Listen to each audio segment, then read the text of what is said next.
Hello, beloved soul. I'm so glad that you're here. I want to begin today with a question for you. Have you ever stood in the middle of something hard, something confusing, or painful, or something that was simply taking longer than you thought it should, and felt just beneath the surface of it that there was some kind of order underneath it? Not randomness, not chaos, not punishment, but structure, intelligence, something that felt almost like intention. As though even in the middle of what did not make sense, something larger did. As though the threads of your life, however tangled they may appear sometimes, were not being woven by accident. That quiet knowing, that felt sense of order beneath the surface, that was not your imagination. That was you beginning to sense the loom. This is week 3 of the Soul's Sacred Curriculum. And today we do not look at the threads. We do not look at the weaving. Today we turn our attention to the loom itself, to the universal laws, the sacred, intelligent, divine structure that holds everything in place. Everything, including you, including this. In week 1, we came to understand what karma truly is. Not punishment, not a ledger of wrongs, but the universal law of learning through experience, the soul's sacred curriculum. In week 2, we went one layer deeper into the distinction between soul lessons and karmic patterns, into the 8 great threads of learning that every soul, in some form, in some depth, is weaving in this lifetime.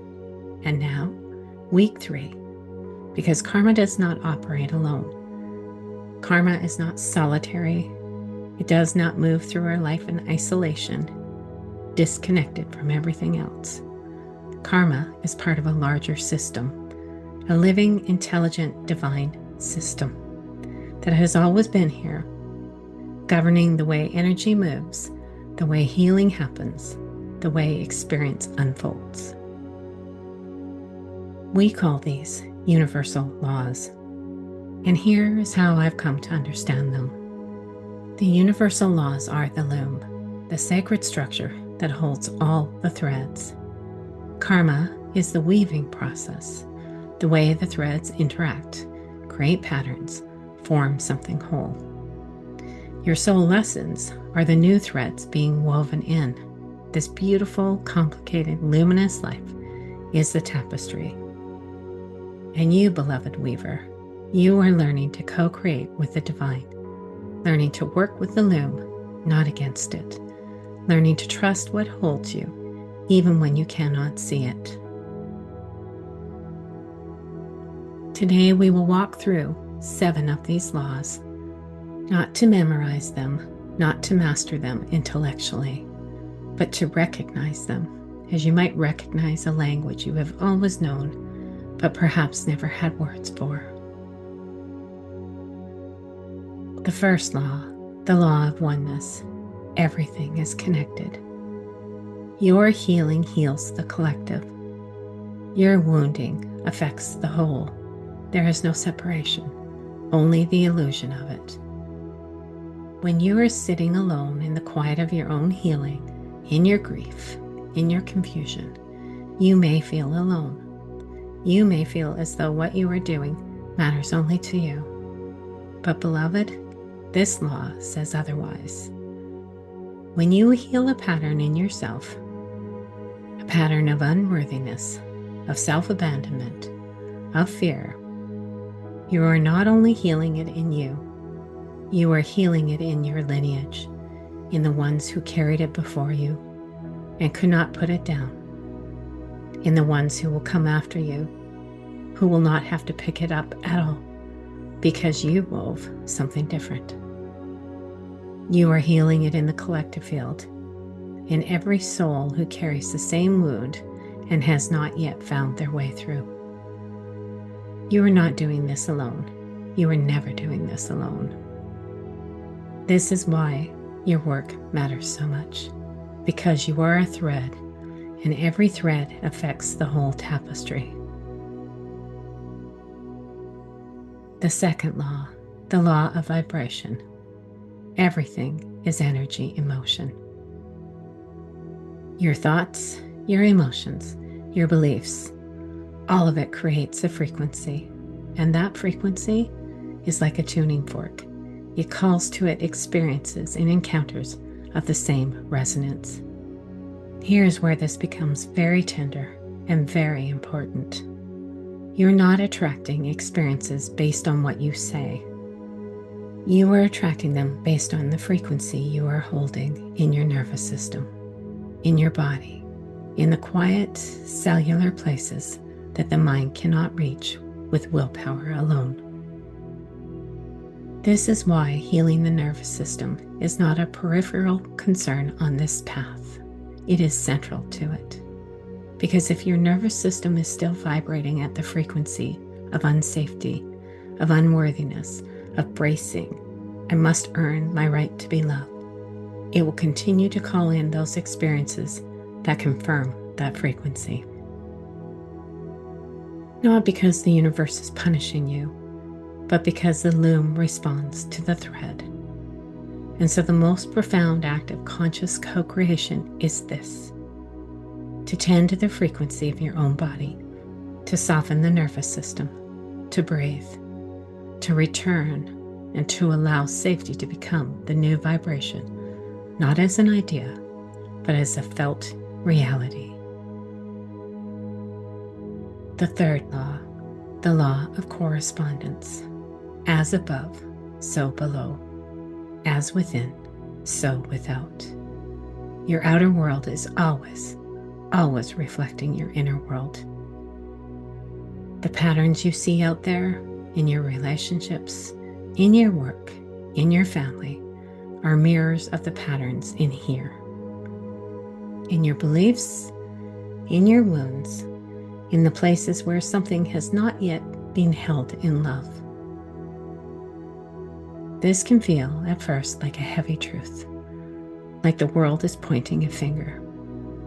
But I want you to hear it differently.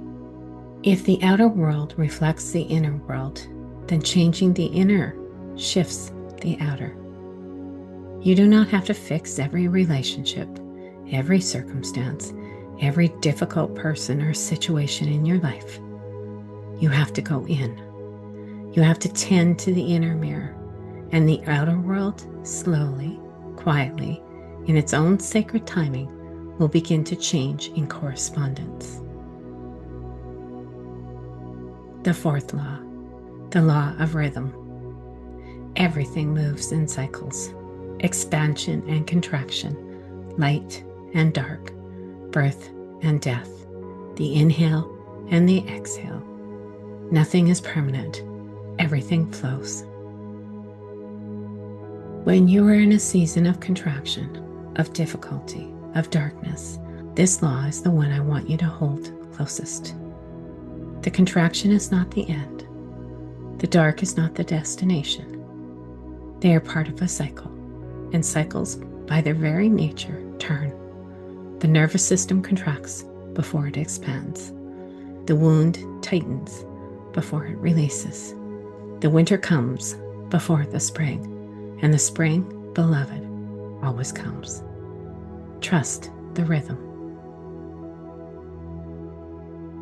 You do not need to force the expansion. You do not need to hurry the light. You only need to stay, to keep breathing, to trust that the loom knows its rhythm, and that your season of expansion is already in the weaving. The fifth law, the law of polarity. Everything has an opposite, hot and cold, light and dark, love and fear, and everything exists on a spectrum between those poles. When you are experiencing one pole, suffering, fear, contraction, this law gently reminds you the opposite pole exists simultaneously, not somewhere distant, not in a future you must earn, simultaneously. You can, with awareness and with practice, begin to shift your focus and move along the spectrum, not by denying where you are, not by performing a positivity that is not real, but by remembering that joy and love and expansion are not absent from your life. They are simply further along the same thread. And you have more agency over that movement than you may yet know. The sixth law, the law of will and grace. Everything holds both will and grace, both masculine and feminine energy. Will, the sacred fire of aligned action, structure, direction, the boundary that protects what is loved, the willingness to do the inner work, to make a choice and hold it, to show up even when it's uncomfortable. Grace, the holy flow of receptivity, surrender, allowing, the softening that receives what the doing has opened, the trust that something larger is moving even when your hands are still. And creation, true, sustainable, sacred creation requires both. Healing requires both. So much of the journey overemphasizes one over the other. Either all effort, all striving, all action, with no space for grace to receive what will has opened, or all surrender, all release, all let go, with no will to actually meet what is asking to be healed. But beloved, the tapestry is not woven by one hand, it is woven by both. Will without grace becomes force. Grace without will becomes collapse. But will and grace together, this is the Sacred Heart. This is the place where doing and surrendering move as one. Let yourself be whole. Both hands on the loom, beloved, both hands. The seventh law, the law of sacred transformation. And now, the law that I want to leave you with as a promise. Energy is always moving, always changing. Nothing is fixed. Everything can be transformed. No pattern is permanent. No karma is stuck beyond your willingness to meet it with love. No wound is too old, too deep, too tangled to be held in love and gradually, beautifully released. With awareness, with intention, with aligned action, and with the willingness to return again and again to the truth of who you are, anything can be transmuted. This is the fundamental nature of energy itself. The loom is always moving. The threads are always in motion. And where there is motion, there is possibility. Where there is possibility, there is you. I want to pause now and breathe with you, because what I have just offered you is not meant to be held in the mind. It is meant to be felt, recognized, and remembered. So I invite you now, if you are willing, to close your eyes or to soften your gaze and just breathe. Feel the weight of your body. Let the structure beneath you hold you. This is the loom. This is what structure does. It holds. Now I want you to bring to mind something in your life right now that feels uncertain or difficult or like it is taking longer than it should. Do not analyze it. Do not try to fix it. Just let it be present with you. And now, gently, without forcing anything, I want you to feel into this. What if this is moving through you according to a rhythm, a law, an intelligence that knows exactly what this thread needs in order to become what it is meant to be? What if the contraction you are feeling is the exhale before the inhale. What if the pattern that keeps repeating is simply asking, not for more of your shame, but for more of your love?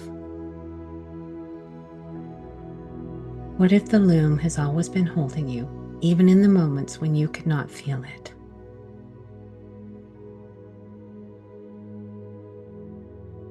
Let something gently soften now. No expectation, just allowing. That is enough. That is the loom doing its work.